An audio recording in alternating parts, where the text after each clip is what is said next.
સરદારનગરથી સિંધુનગર જવાના રસ્તા ઉપર કડબ ભરેલા ટ્રક પાછળ કાર ઘૂસી જતા કારને નુકસાન, ચાલકનો આબાદ બચાવ।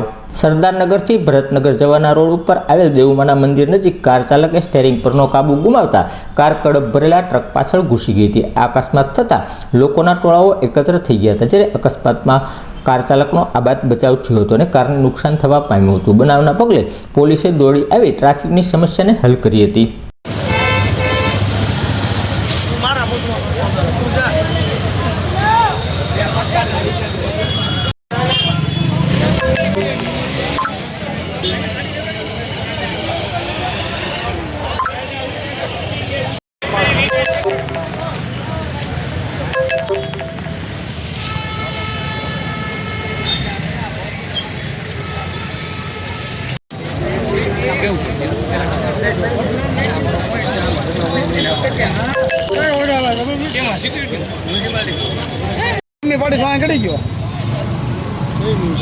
समय मीडिया